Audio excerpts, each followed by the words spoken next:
Hello दोस्तों, नमस्कार। आप लोग कैसे हो? तो आइए आज हम हिंदी पद्य साहित्य का विभाजन काल के बारे में बताते हैं। विभाजन आचार्य रामचंद्र शुक्ल द्वारा है। देखिए दोस्तों, टाइटल में पढ़ा है हिंदी पद्य साहित्य का विभाजन। हिंदी पद्य साहित्य के इतिहास को विद्वानों ने मुख्यतः 4 भागों में बांटा है, जो निम्न प्रकार। नंबर 1, वीरगाथा काल। वीरगाथा काल के उपनाम आदिकाल, चरण काल, सामंत काल। यह सन 743 ईस्वी से 1343 ईस्वी तक चला। नंबर 2, पूर्व मध्यकाल। इसके उपनाम भक्तिकाल और स्वर्णकाल। यह सन 1343 ईस्वी से 1643 ईस्वी तक चला। नंबर 3, उत्तर मध्यकाल। उत्तर मध्यकाल के उपनाम रीतिकाल, श्रृंगार काल। यह सन 1643 ईस्वी से 1843 ईस्वी तक चला। नंबर आधुनिक काल। आधुनिक काल के उपनाम वर्तमान काल, पुनर्जागरण काल, नवजागरण काल। यह सन 1843 ईस्वी से आज तक चला। जैसे कि आदिकाल, यह सन 743 से 1343 ईस्वी के मध्य चला। वीरगाथा काल के समय में देश अनेक छोटे छोटे राज्यों में बटा हुआ था। इन राज्यों के राजपूत राजा आपस में लड़ते रहते थे। स्वभाव से वे वीर, साहसी और विलास प्रिय थे। मुसलमानों को इसी समय आक्रमण शुरू हो गए थे। इस समय वीर पुरुषों, यशोगान तथा वीरता का अतिशयोक्तिपूर्ण वर्णन ही कविता का मुख्य विषय था। वीरगाथा काल की प्रवृत्तियां निम्नलिखित हैं।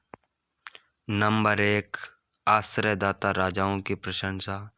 नंबर 2, युद्धों के सुंदर सजीव वर्णन। नंबर 3, वीर रस की प्रधानता। नंबर 4, डिंगल पिंगल भाषा का प्रयोग आदि। वीरगाथा काल के प्रमुख कवि एवं उनकी रचनाएं। नंबर 1, दलपत विजय खुमार रासो प्रबंध काव्य।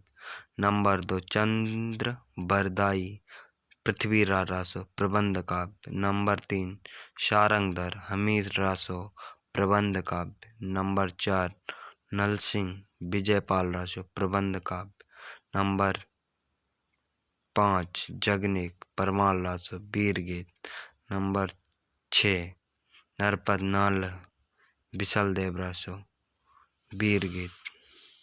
नंबर 8, केदारनाथ भट्ट जय मयंक जस चंद्र प्रकाश वीर गीत। नंबर मधुकर जय मयंक जस चंद्र का वीर गीत। तो आ जाते हैं पूर्व मध्यकाल। पूर्व मध्यकाल सन 1343 से सन 1643 ईस्वी के मध्य चला। आदिकाल के समाप्त होते होते देश में राजनीतिक सामाजिक परिस्थितियां बदल गईं।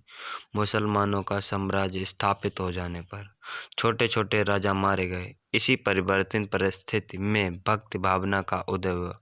भक्ति काल को मुख्यतः 2 शाखाओं में बांटा गया। सगुण भक्ति शाखा। नंबर 2, निर्गुण भक्ति शाखा। निर्गुण भक्ति शाखा को 2 उपशाखाओं में बांटा गया, ज्ञानाश्रय शाखा तथा प्रेमाश्रय शाखा। सगुण भक्ति शाखा को 2 उपशाखाओं में बांटा गया, राम भक्ति शाखा तथा कृष्ण भक्ति शाखा। निर्गुण भक्ति शाखा, इस शाखा में निराकार ईश्वर की उपासना की गई। इसके प्रमुख कवि कबीरदास जी हैं। सगुण भक्ति शाखा, इस शाखा के अंतर्गत साक्षात स्वरूप ईश्वर की वंदना की गई। भक्ति काल का विभाजन। सगुण भक्ति शाखा सगुण भक्ति शाखा तथा निर्गुण भक्ति शाखा। सगुण भक्ति शाखा के उपशाखा 2, राम भक्ति शाखा तथा कृष्ण भक्ति शाखा। नंबर 2 की हैं कृष्ण। नंबर 2, निर्गुण भक्ति शाखा की 2 उपशाखाएं, ज्ञानाश्रय शाखा तथा प्रेमाश्रय शाखा। प्रमुख शाखा के कवि तथा उनकी रचनाएं। राम भक्ति शाखा तुलसीदास कृत रामचरितमानस। कृष्ण भक्त शाखा कवि सूरदास कृत सूर सागर। ज्ञानाश्रय शाखा कवि कबीरदास कृत बीजक। प्रेमाश्रय भक्ति शाखा कवि मलिक मोहम्मद जैसी रचना व कृति पद्मावत। भक्त काल की प्रवृत्तियां, ईश्वर में सहज विश्वास, गुरु की महत्ता, जात पात का विरोध, लोक मंगल की भावना, अवधी तथा ब्रज भाषा व सदोकड़ी भाषा का प्रयोग, श्रृंगार बीज तथा शांत रस का